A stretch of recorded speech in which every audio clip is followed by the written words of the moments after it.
All right, today I have two homebrew reviews. They're both international beers. One's from Sweden, one's from Norway, and I'm surprised they made it here. So we're going to do two separate reviews in one video here. The first one we're going to do is, this one here is from Sweden. This is called the Gingerbread Man, okay? Made with ginger. We'll get to that in a second. And then the second beer we're going to do is from Norway, and that one is a Nimbus Bock. So, okay, so let's get to the first one here. And, whoops, uh-oh. All right, looks like the beer's, the bottle's getting a little moist. Actually, before we crack this, I'll show you a short little clip of that he made of the ingredients, and if you want to watch the whole making of this video, you can click the link down below. Here it is.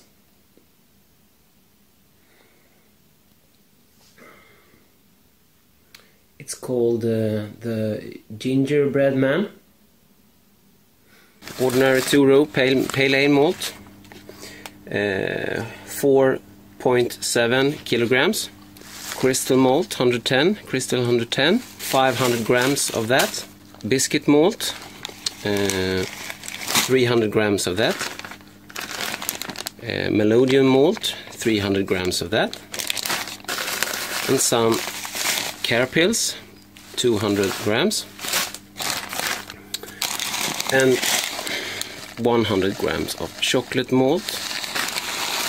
To this beer we will add some spices. This is 500 grams of ginger, so we're going to use some cardamom, pomeranz, a small amount of muscat, a small amount of cloves, actually just 3 whole cloves, cinnamon sticks, the zest from 2 oranges. So I will add the rest of the grains and stir it up. And we will add this to the mash when we reach our mash up temperature. The yeast we're using for this brew is WLP002. I decided not to add the orange. I didn't want to go overboard with adding too many spices. And I also sent some out to some of my friends in this community. So maybe they will do me the honor of posting a review on this beer online. All right, so hopefully that gives you an idea. It's not, he changed a couple things along the way, but that gives you an idea what we're in for. Nice bottle. Beautiful. All right, it's okay. I already had one of these. It's not a problem. Wasn't much of a hiss there, pop, but we should be fine. Let's give this a pour. Bottom built head. There we go. Without knowing how the beer is going to behave, I often don't know what kind of glass to use. Yeah, well, I don't know if the camera is going to pick that up because of the way it registers, but that is pretty darn clear. Oh yes, a lot went into this beer, as you could see. It's a big beer. Let's give it a whirl. Thanks, Dr. Hans. All the way from Sweden. Cheers, 17.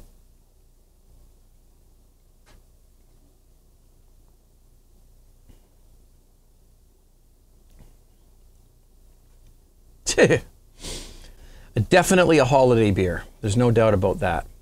The first thing I'm looking for is the ginger. I'm not a beer reviewer, okay? I could study, maybe I could even take a course.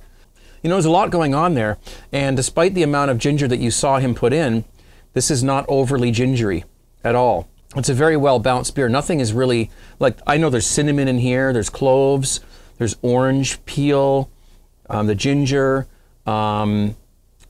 cinnamon, a few other things that went into it, and I don't really taste any of them in particular. It seems like they've all blended together into one kind of flavor, kind of like an allspice or a magic spice. The carbonation is awesome. Definitely not very bitter.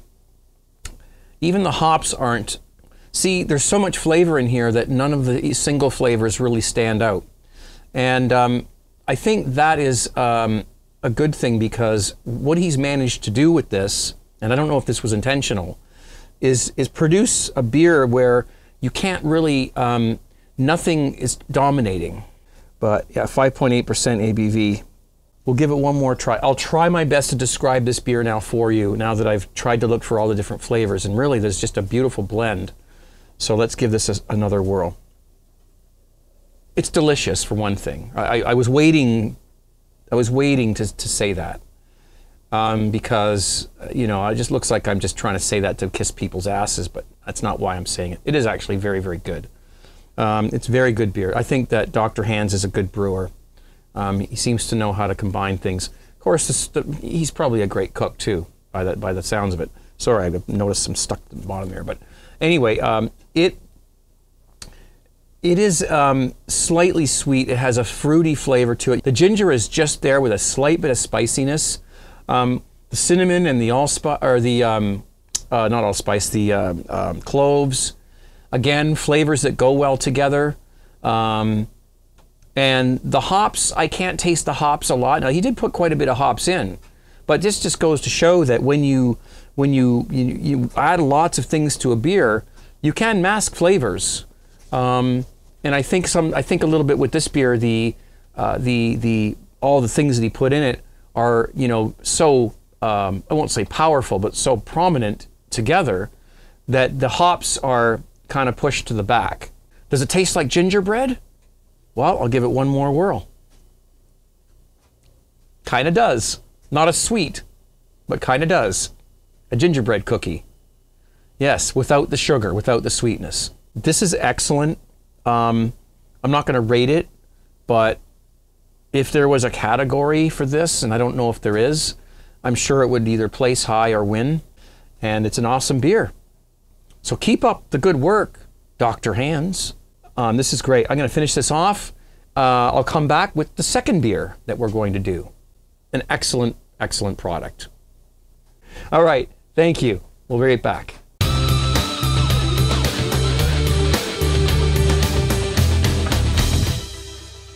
All right. This one gets reviewed with sound effects to depict, you know, the environment that we're in. The furnace just came on, and I'm not going to wait till it's finished. We'll just deal with it. This is called the Fire Truck, and it's an all-grain beer, and brewed October 7th, 2016. It's got some Red X malt. I'll put this on the screen for you.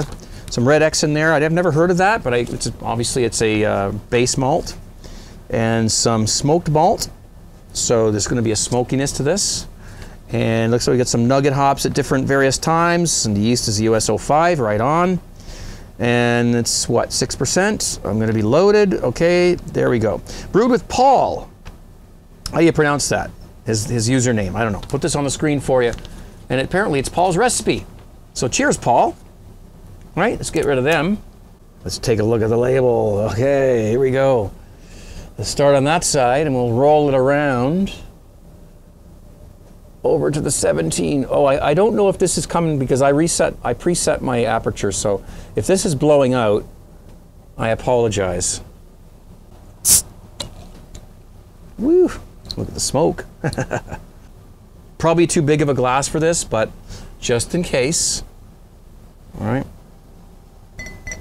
See? You never know when you're going to need the extra space there. Oh, there goes the yeast, so we'll just cut her back. Some people swirl it like that. And I won't do that, but I will drink that. I should do that with the other one too. There's no way the camera's going to pick that up properly. Hold on.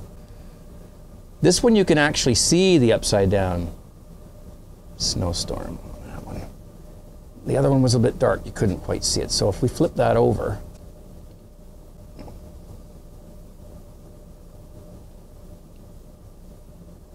so I put this on the screen. It's a fairly basic beer, with a single hop added at different times. US-05 should be a pretty clean beer. Let's get into this one. Let's get drunker.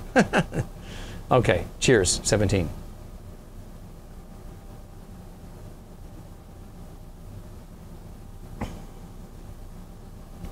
Wow. Now let me just take a look at that again.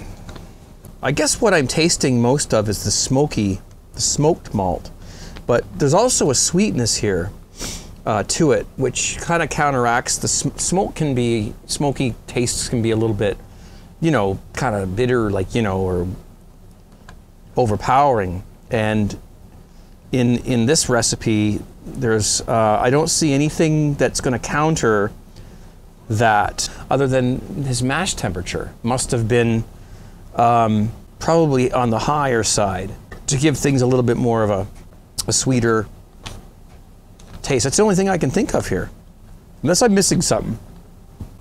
It's loaded with flavor. It is really, it's, I wouldn't say it's sweet, like sugary sweet, like under attenuated sweet. There's definitely a malt dominance to this beer. I don't know where this is coming from, judging by what we just saw there. The only thing that I'm going to try to pick away from this, if I can try to pick it apart, I'm going to guess, and if I'm right, I'll be, you know, impressed. The mash temperature must have been up towards the 152, 153-ish range. If not, then I would have to ask, what is it that's giving this beer that explosion of dessert kind of holiday flavor in it? Because it doesn't taste to me like two different malts, you know, a base malt and a smoked malt, and then just some hop additions and, you know, that kind of thing. See, I don't mean to make a big thing out of this. It's just that I'm trying to figure out what the hell is causing this beer to have so much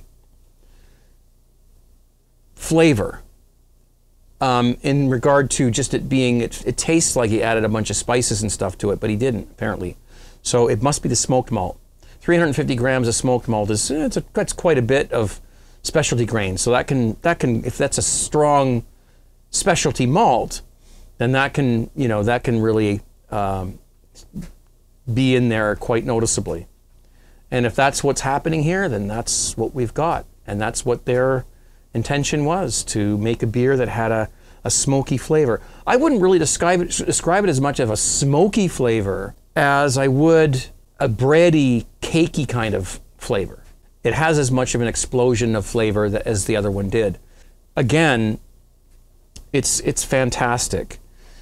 It sucks. It's terrible. I mean, it's not terrible. It's delicious. What am I supposed, you know, people say, oh, he never drinks, he likes everything he drinks. Well, it's very good. Very good.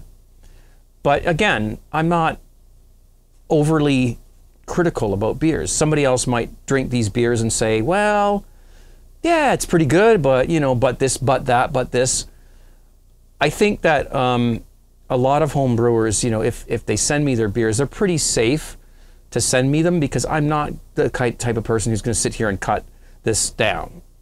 All right, I love beer, I enjoy different beers, and I'm honored to be able to try these beers from home brews at that, from halfway, you know, around the world. So I'll give it one more whirl, and I'll tell you one more thing about it if I can find anything, and then we're done, because I'm getting to the point where I don't even think I'm going to be able to edit this video tonight.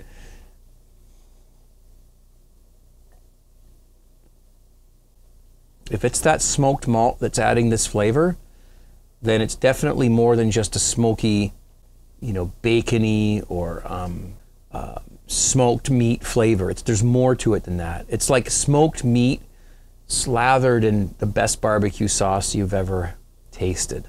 That's what this tastes like to me. And I think this beer would go great with some ribs, smoked ribs, and this beer. Thank you very much, both you guys, for sending these to me and letting me try them. I'm extremely impressed. Nothing I've made down here in the dungeon recently tastes anything like these. So, you know, I'm gonna have to get some stuff in.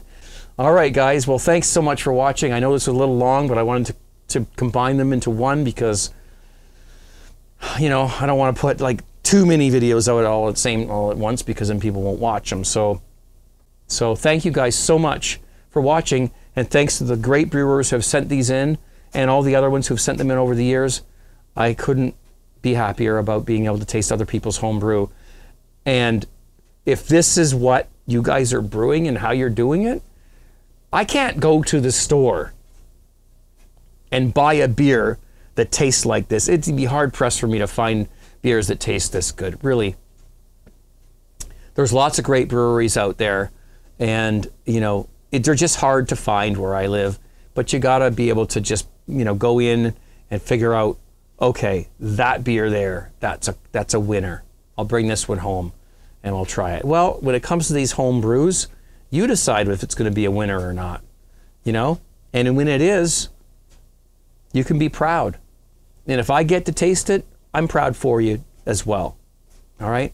Good job. Good job, guys. All right. I'm out of here. I'm going to finish this up and go eat some bread or something, or get a steak dinner or something. Keep brewing that great beer. Be safe. See you soon. Thank you, guys. Take care.